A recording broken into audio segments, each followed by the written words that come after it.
name's David Adams. My work as a photojournalist takes me to some of the most remote places on Earth. This time, it's to a frozen wonderland that defies description. For years, it's been a closed country, and now it still remains one of the last unexplored places on Earth. This frozen waterfall sums up Kamchatka, a place of temperate summers and Arctic winters. And I'm here on a special mission. I've come to meet some remarkable relatives of the first Americans. The Indians of Russia's wild east.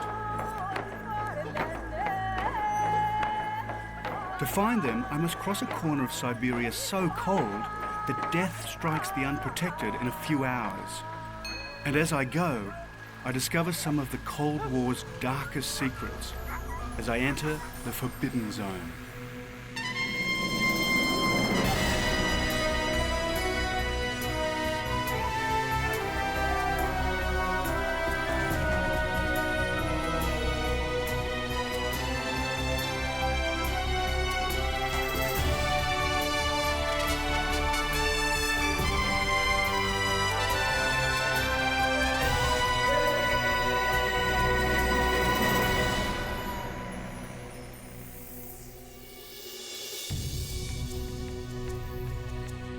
Even by Russian standards, Kamchatka is remote. It's so far from Moscow that you cross 9 time zones to get here. It's a land of volcanoes, glaciers, and permafrost, where temperatures of less than -50 degrees are commonplace.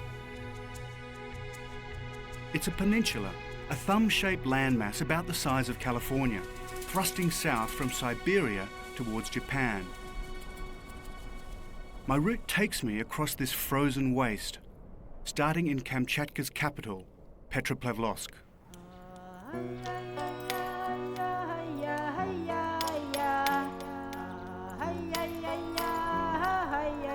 There's little to recommend Petropavlovsk, with its dreary factories and ugly Soviet apartment blocks.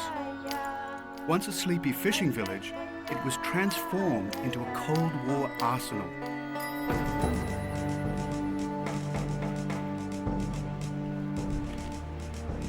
From the end of the Second World War until the fall of the Soviet Empire, Petropavlovsk was a top-secret military base.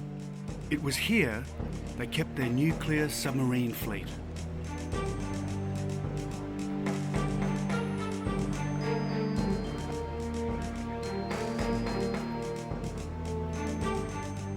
It wasn't just Petropavlovsk. The whole peninsula was forbidden territory. Kamchatka had become an off-limits exclusion zone.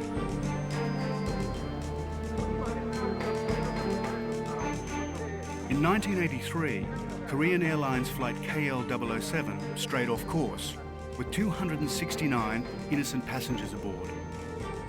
It was accused of flying a spying mission and shot down in Kamchatkan airspace. There were no survivors.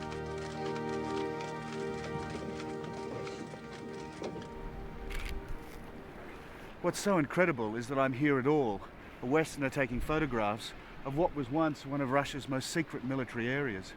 It's kind of like being in a Cold War spy novel, but it really just shows how much things have changed here. A few years ago, if I was caught doing this, it would have meant a trip to the Gulag. So the Cold War was actually good to Petropavlovsk. Maybe it's why they didn't remove this colossal statue of Lenin. But since the collapse of the Soviet Empire, the city's fallen on hard times.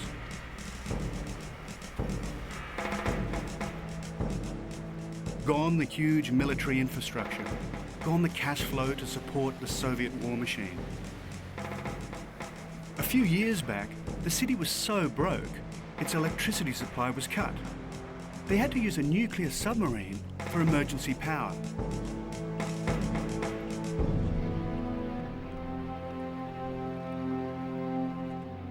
But there was a time when things could have been very different.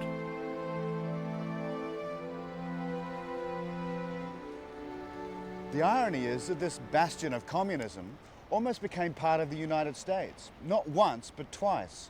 In 1867, when America bought Alaska from Russia, Kamchatka was also up for grabs, but the Americans didn't want it. Then in 1920, Lenin was so broke, he offered it to an American millionaire on one condition: it must remain communist. Again, America refused it. But I want to go back to a time long ago, long before there was any Russia or America, back to a time when humans first roamed the earth.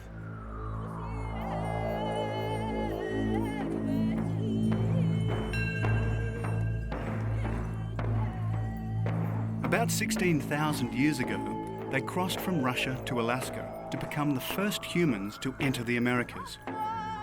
Later, some of them may have wandered back to Kamchatka, where their descendants remain to this day.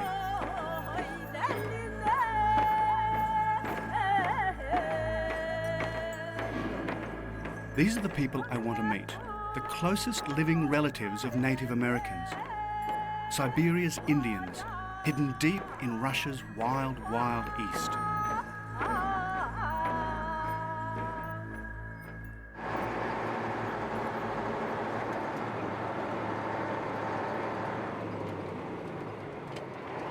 So I hitch a ride from Petropavlovsk along the road. There's only one road in Kamchatka, and the further we go, the less it looks like a road.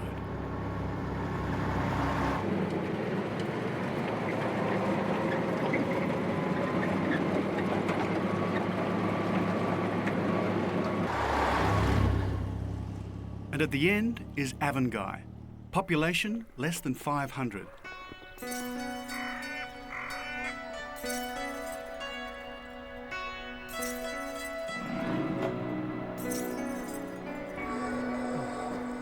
It's here that I meet my companions.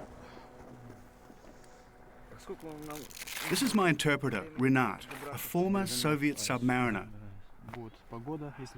With him is Victor, our wilderness guide. What problems does Victor see over the journey? And here's something I wasn't expecting.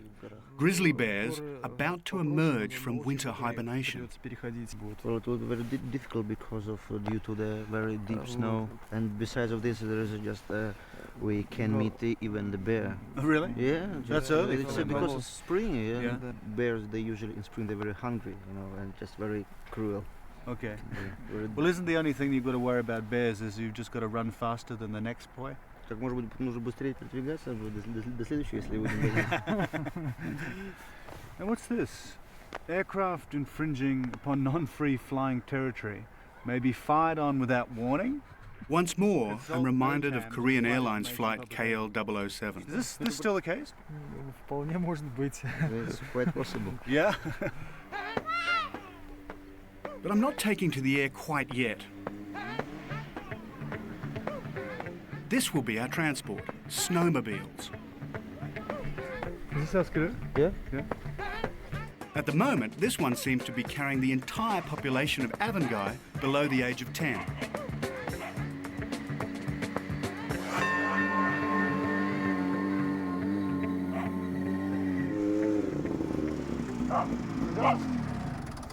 Привет. How are you? Как дела? Very good. Hi guys. Привет. Now, I've ridden snowmobiles before, but never Russian ones, and they don't inspire much confidence. But they're anxious to lend me this one. So he's happy for us to use it for a few days? Ну, мы можно его чуть попользовать? На несколько дней возьмем? Yeah, you're welcome. Good. Okay. Thank you very much. Спасибо Alexei. большое.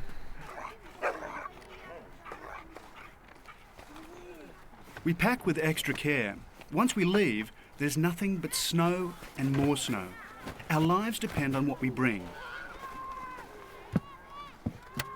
At last we're ready. Or are we? And so the journey begins. I think there's something wrong with this. Maybe I flooded it. Maybe I hadn't quite got the knack. Or maybe it's just busted. There's a suspicious amount of wires here hanging around not doing anything. But it's probably better happening here than out there. Before long, there's a complete mechanical strip down underway. And I hope they know what they're doing, because I don't.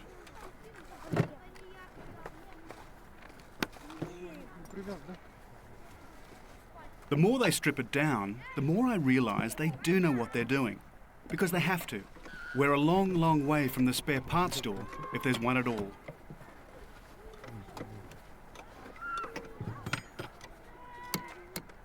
The minutes turn to hours. Then suddenly, a real Cold War erupts.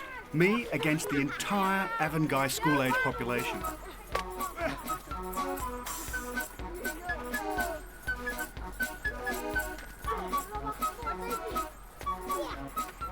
I think I've started World War III here. I know who's winning. Not me.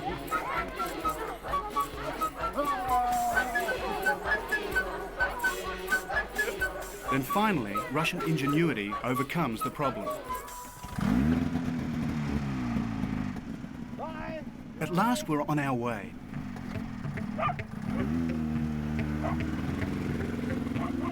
As we leave Avangai and head for the tundra, I realise I'm going where few Westerners have dared venture in this forbidden realm. Soon I'll be lost in an icy wilderness with a sad Cold War legacy. Here I'll meet a dying people, slowly being poisoned by nuclear radiation, living deep in the forbidden zone.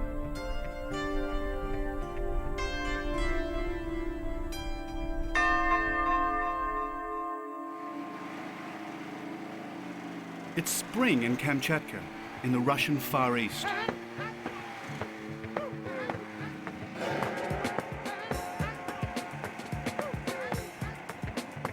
But even in April, temperatures can drop well below zero.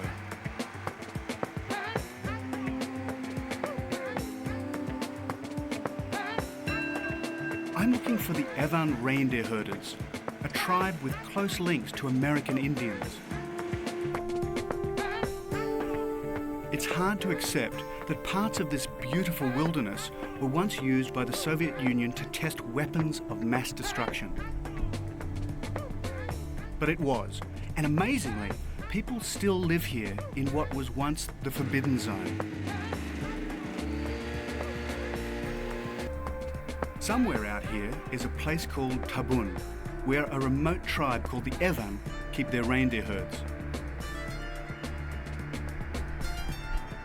We're making good progress, and I'm getting the hang of my Russian snowmobile, and I'm glad to say it hasn't missed a beat.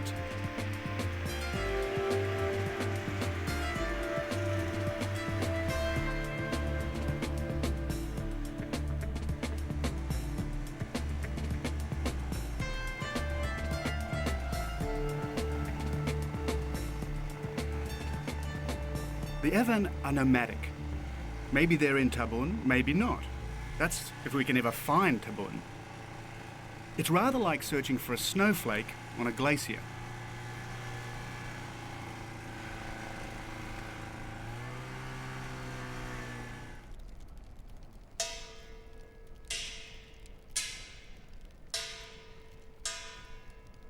And then we see them, hundreds of reindeer.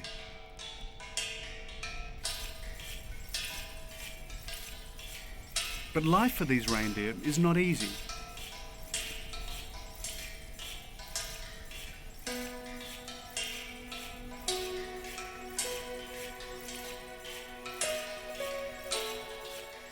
Out on the tundra, wolves wait to pick off the young and the weak.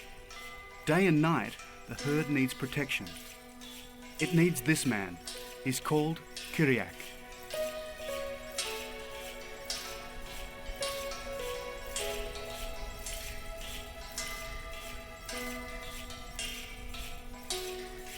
Kiriak is a legend among the Avan. A child of the tundra, he's been a reindeer herder all his life.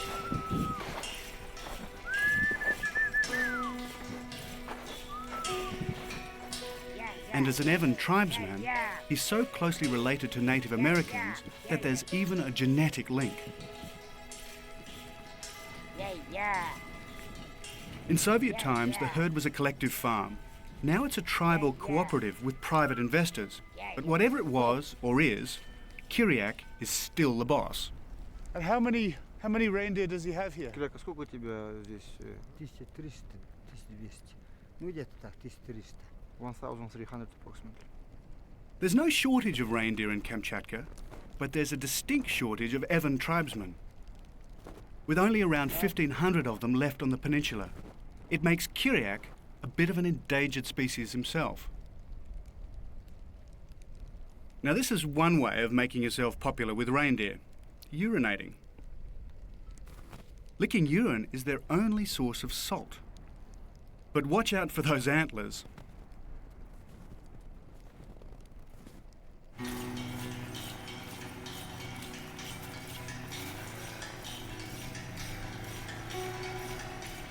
It's the mating season, and two stag reindeer fight over a female.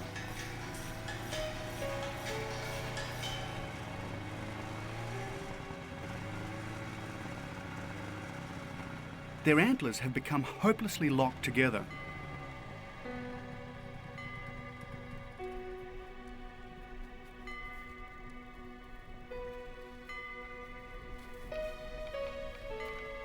This is the downside of having beautiful antlers. If squabbling reindeer can't disentangle themselves, both may lie there until they die, so the antlers have to be broken.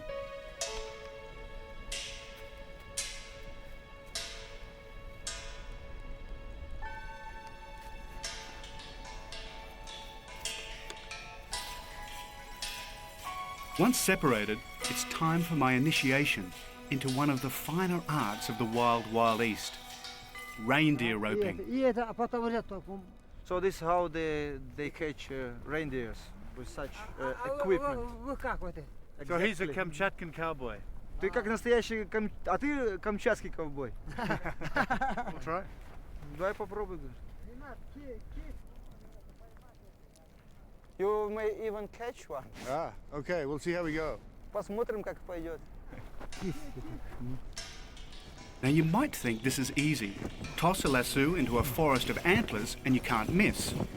Surely it must find a hook.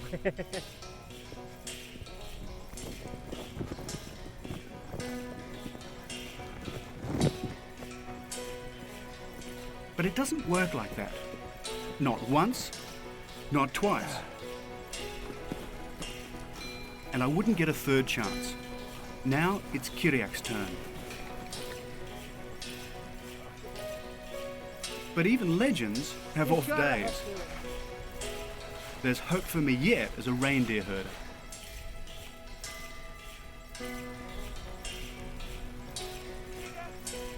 In the end, it's his nephew Sergei who gets the deer.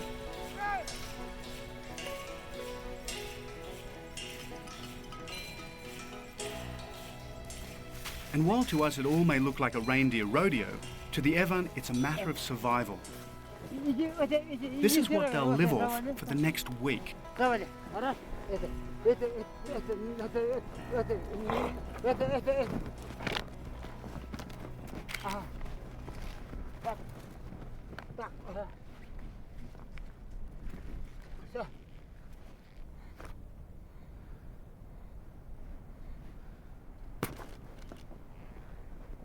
With speed and efficiency, they butcher the reindeer.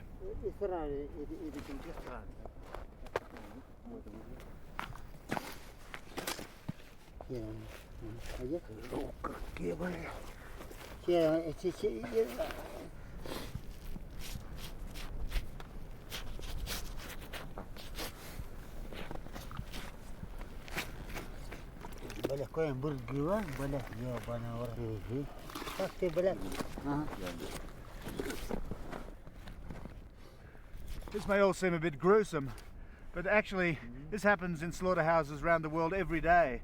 Out here they've been doing it for thousands of years, naturally, just like this, and living off it.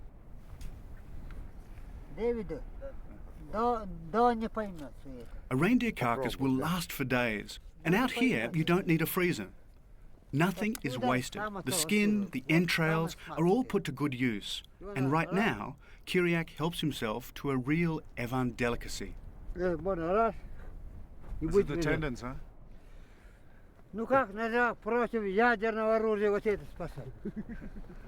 I think he's saying that's the sweetest part of the meat there.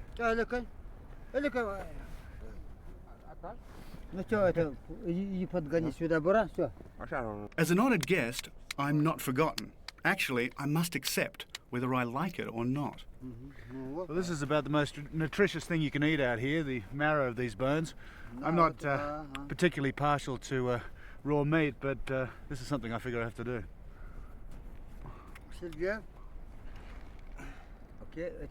Well, it doesn't really taste like anything. It's just sort of a fatty meat taste. But I'm sure it's actually very, very good for me. But as I soon discovered, it's not as good for me as I'd thought. For nearly 50 years, the Soviet Union used Kamchatka for nuclear testing.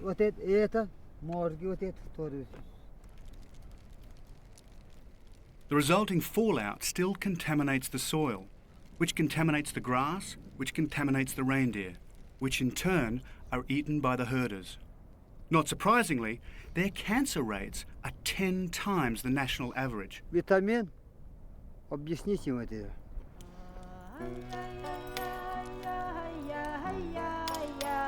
Thanks to the Cold War, reindeer meat is slowly killing the herders.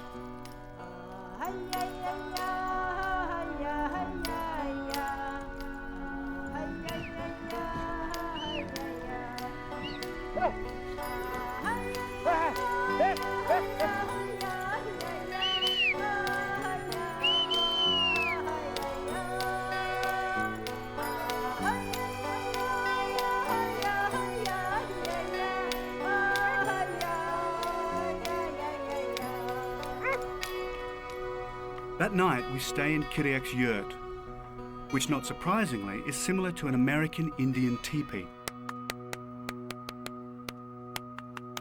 Dinner is reindeer, reindeer and more reindeer, radioactive or otherwise. Oh, okay. So what is this here? Это что такое?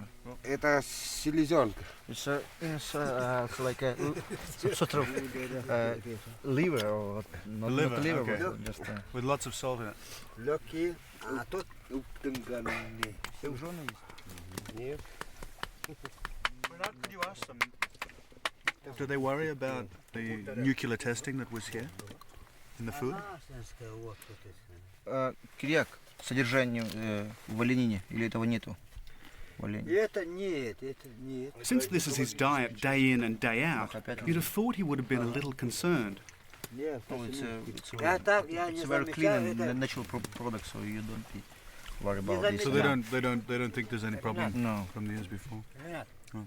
Да, ну, To Kiriak, the fact that they may be eating radioactive reindeer is of little это consequence. нет, это- Besides, it's not the Evans' only health problem. Путешественники, русские, там, американцы, они болеют синга, а мы не болели. They call this disease which is destroy your teeth. How do you call it? Kiriak means scurvy, a disease the rest of the world had almost wiped out 2 centuries ago. It's caused by lack of vitamin C, Because they eat too much meat.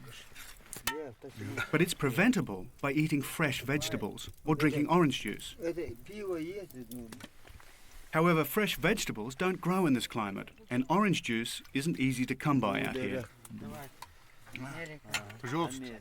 So as the vodka flows in the sub-Arctic twilight, we toast our cares away to the distant howl of the wolves. To good health. За здоровье. На здоровье. Tomorrow, an old Soviet armoured vehicle comes to my rescue, as the forces of nature conspire against me. I push still further into the forbidden zone, as I search for another people of the Siberian tundra.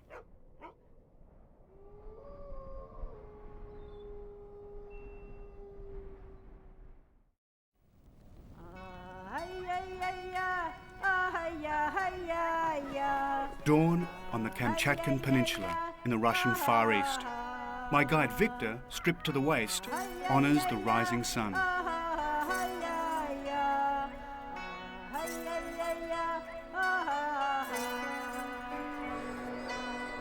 And in the frigid air, the youngest herdsman, Alexei, returns. He's been up all night guarding the reindeer from wolves.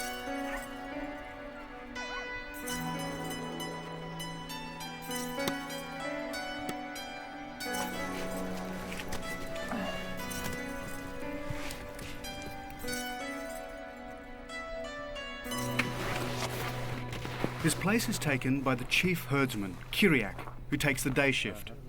The herd needs protection all the time. His skis are homemade. Without them, he'd sink into the snow. The bases are lined with reindeer fur, so when he climbs hills, he can grip the snow. And as I try to give my own skis a run, I wish I had Kyriak skins in this world without ski lifts. The ski lift to the right! To the Evan, climbing hills just to ski down them must seem utter madness.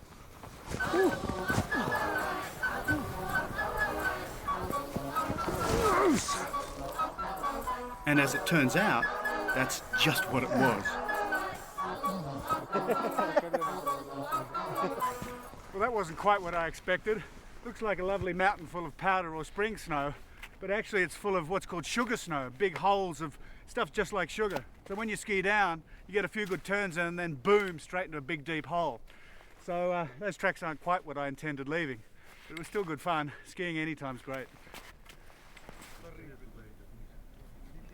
But right now, sugar snow is not the problem. It's more a case of no snow at all.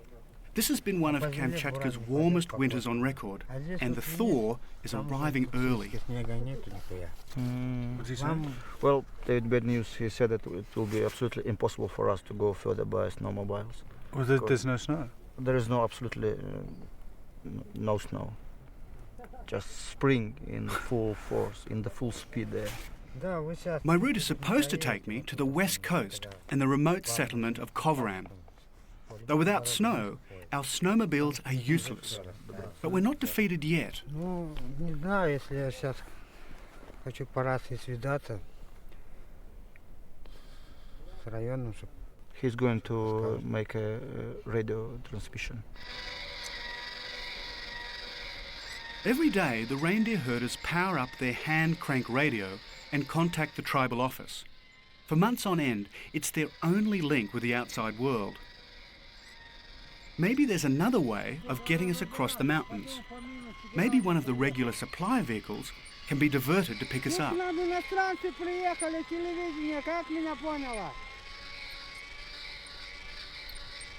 It can, though I wasn't quite expecting one like this.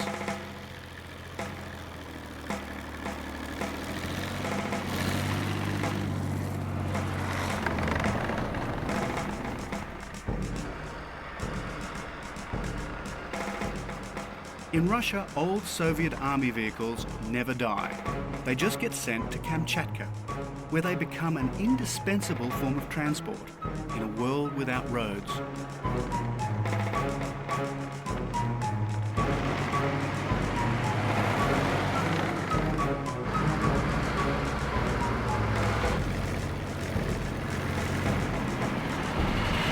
Okay, we got everything inside? Yeah? They're a cantankerous, dirty, but cost-effective way of carrying heavy goods.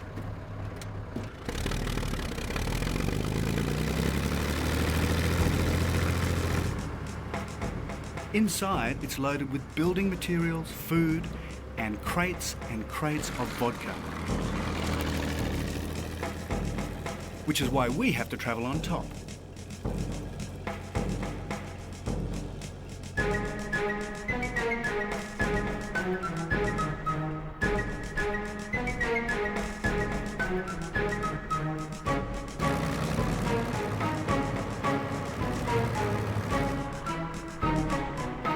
With diesel fumes belching in our face, we're underway, literally back on track.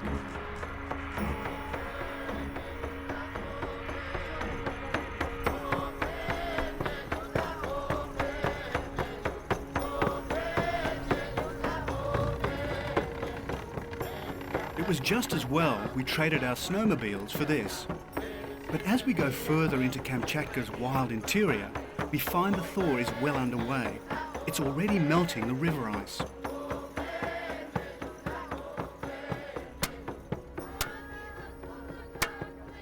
Before we cross, our driver Sergei checks his track pins, some of which have come loose.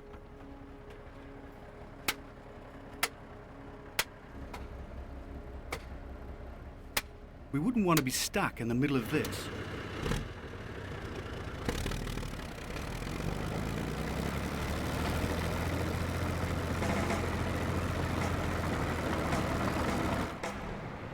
When we planned to go by snowmobile, rivers were to be our frozen highways.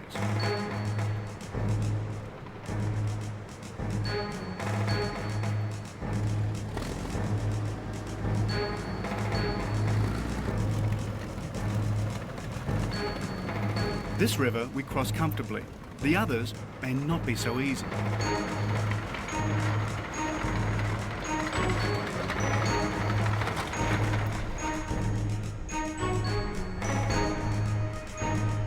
Further on, the Thaw is even more advanced.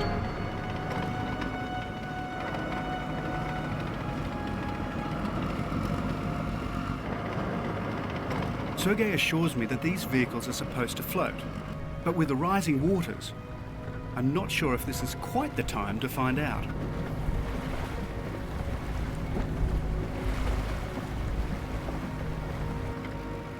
We managed this river just, and there's deeper yet to come. So with the way ahead once more blocked by the Thaw, we divert to the town of Esso.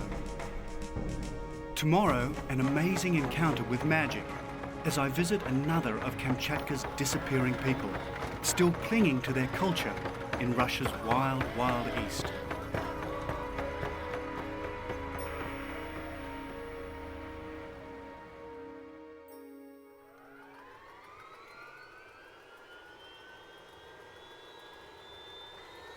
We board another leftover of the Soviet war machine, an Mi-8 helicopter.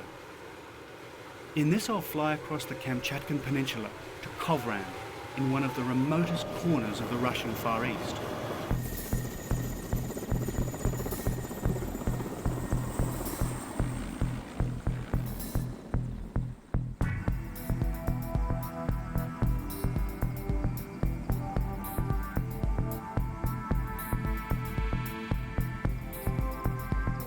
As we rise above the town of Esso, I'm slightly apprehensive.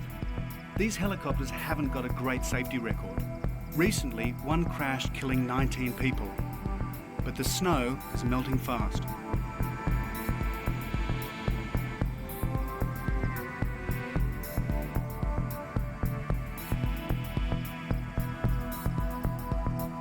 While it's melting on the lowlands, it's not melting on the mountains, even on those which you'd normally think were too hot to handle.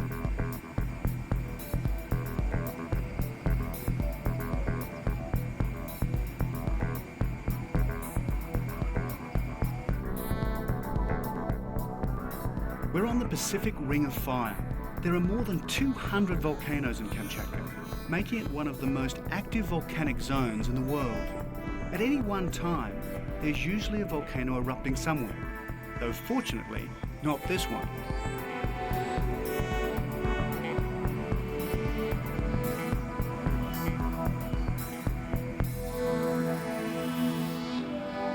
Right below me is a perfect slope. If I can land on the top, I can grab the opportunity to do some serious heli-skiing.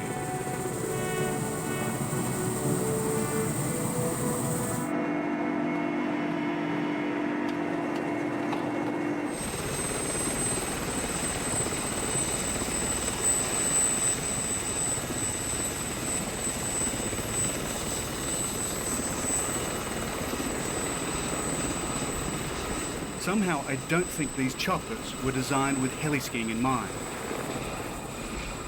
Suddenly, I'm alone on the summit of a dormant volcano.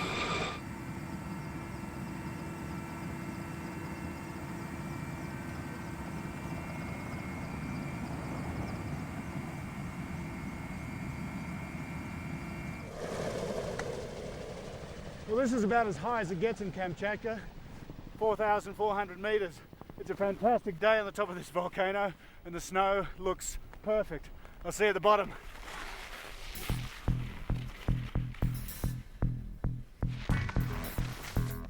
I'm beginning the ski run of a lifetime.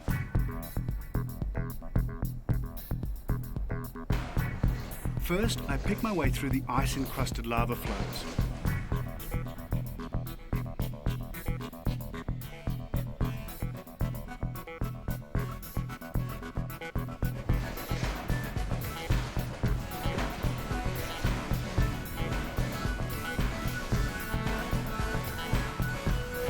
then a traverse across the collapsed crater. Then it's perfect powder snow.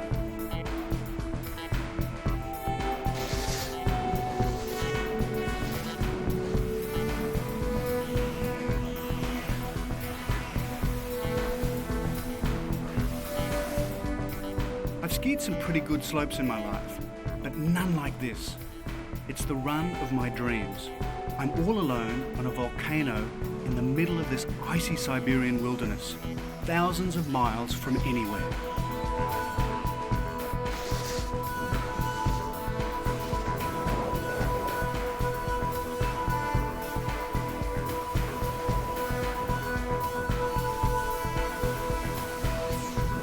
It seems to last forever until I reach the bottom, where my legs finally give out.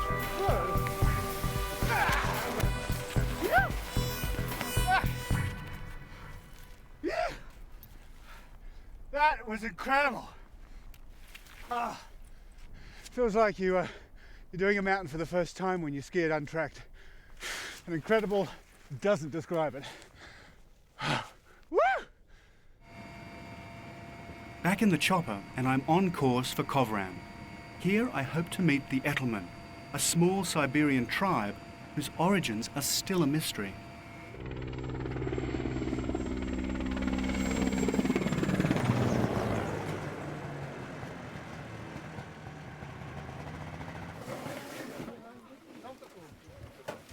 When strangers land in Kovran, the whole town seems to turn out. David, did you take the rifle? Huh? Did you take the rifle? Being literally at the ends of the earth, few ever come this way. For Kovran is remote, even by Kamchatkan standards.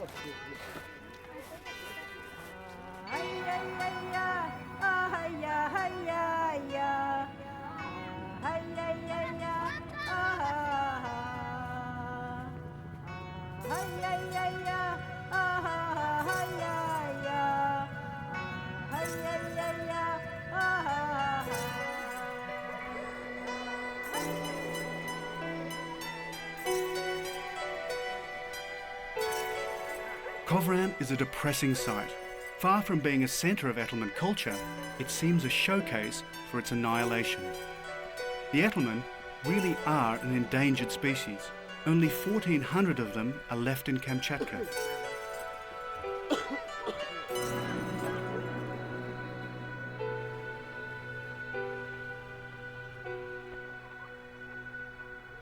In 1917, the Soviet government forced them to leave their traditional grounds and settle here in ramshackle huts.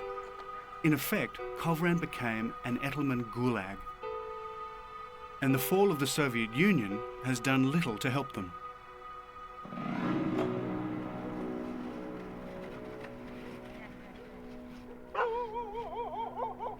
Nothing much seems to happen in Kovran.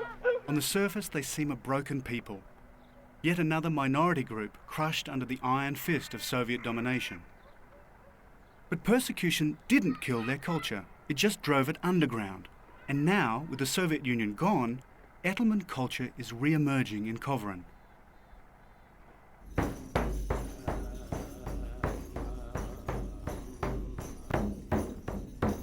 In a small hut, I meet Boris Zurkov, a shaman. With his drum, he communicates with the spirit world. And like all great shamans, Boris is famous for his healing, which is why I've come to see him. An old shoulder injury of mine has been acting up. My doctor said that I'll just have to live with the pain. But I want to try some Etelman alternative medicine. Maybe he knows something my doctors don't. No one's ever tried treating my shoulder by squeezing my foot. Boris says that when Indians are greeting each other, they touch visitors' feet, and probably it's because that there are a lot of pressure points which are responsible for different parts of your body. Under Soviet rule, shamans were banned. If their artifacts were found, they were burnt. But somehow, Boris has hung on to the tools of his trade. Yes, that's right. And also to fill you up with new energy. Which I definitely need. Которая на самом деле ему нужна. I don't know if it's the power of suggestion or positive thinking, but my shoulder is definitely feeling better. Прохлада.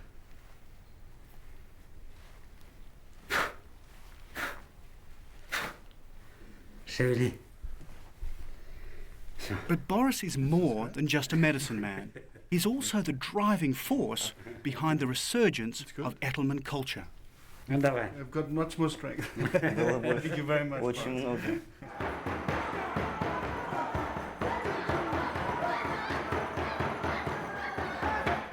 This is an ancient dance, and while it has Russian overtones, there are distinct similarities to Native American rhythms. Yet the Edelman culture is so lost in time that it's hard to say where the American influence came from.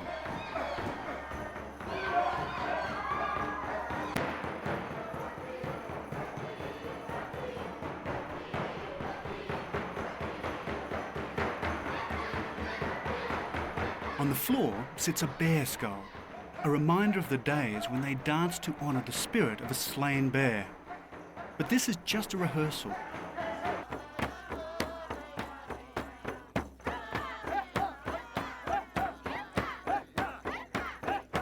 Outside, they wear traditional costumes, similar to native North American dress. And it's not just culture they're preserving, it's also their language. Only 350 Edelman speakers are left in Siberia.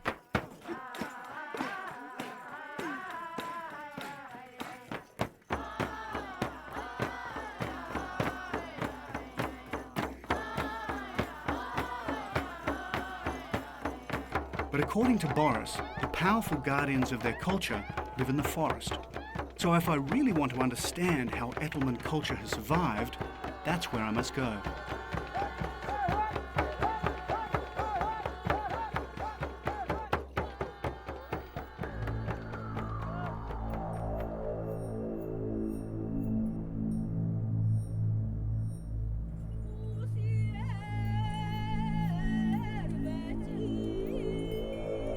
Tomorrow, I take a journey by dog sled as I delve deeper into their sacred mysteries and visit the ghosts of the Edelman past.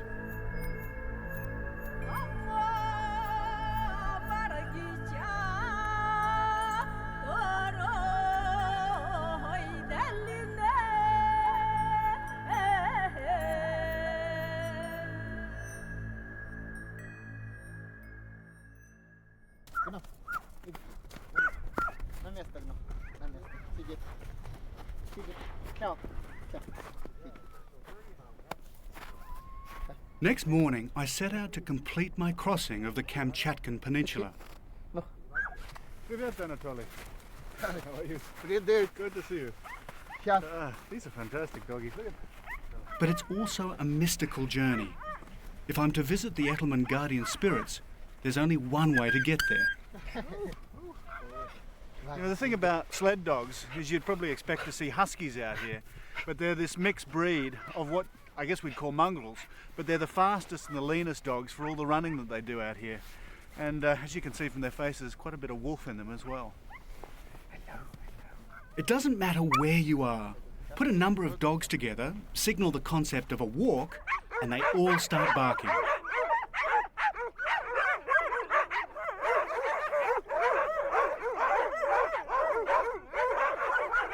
Controlled madness, this is, I think you'd call it. But I think eventually we'll get somewhere.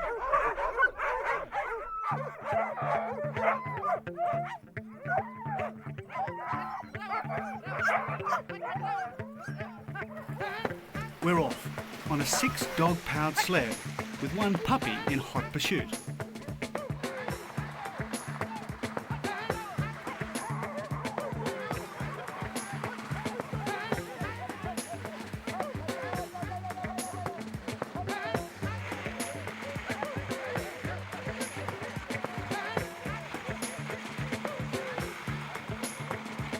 The Edelman are famous for making strong and extremely light dog sleds. Unlike snowmobiles, dogs don't need spare parts. Before long, our dogs settle down to a steady trot.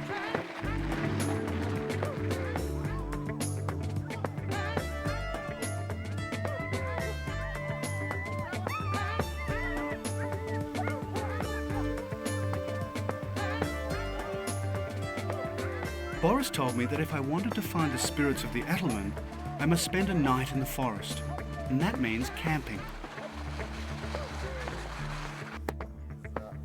Острова настрежень на простор речной волны выплывают расписные стенки разина челны. Продолжаем, нет? During the summer months, the Edelman pitch their tents on top of platforms, balagans they call them, and sleeping on one of these can save your life. Когда, где и сколько? Как поставишь, так и будет. Ты не говори. Сегодня у нас детки. With spring arriving early, the grizzlies are stirring from their winter hibernation, and we don't want to be on the menu of any marauding hungry bear. Предупредят. Я тебя первого вниз спущу.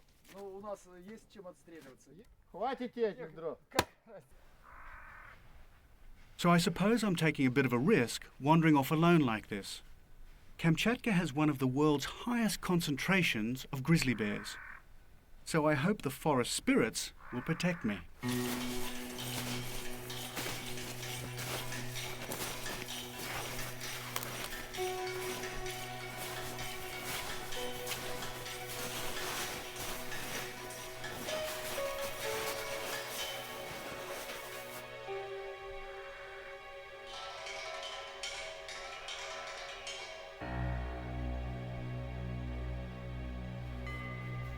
And then I see them, the Hantai, Edelman spirit poles.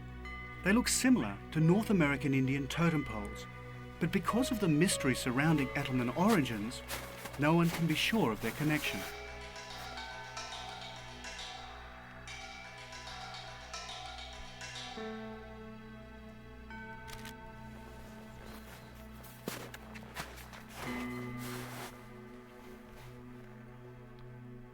There's an agreement between the Edelman and their Hantai. If the Edelman look after their Hantai, the Hantai will look after the Edelman. Though during the years of Soviet persecution, the Hantai didn't seem to be keeping their side of the bargain.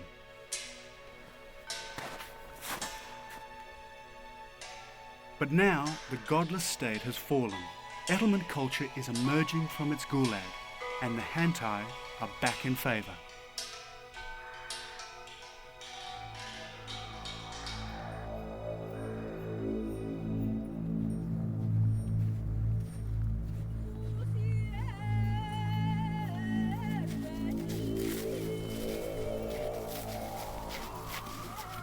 I leave the forest and there's my journey's end, the Sea of Okhotsk on Kamchatka's western shore.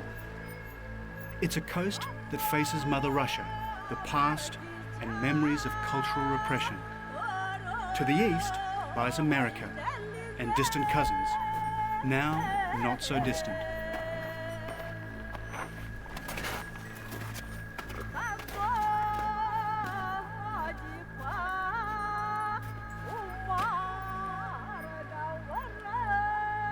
It will take more than just a Cold War to keep the Evan and the Edelman down. For centuries, they've coped with earthquakes, volcanoes, Arctic snows and winds.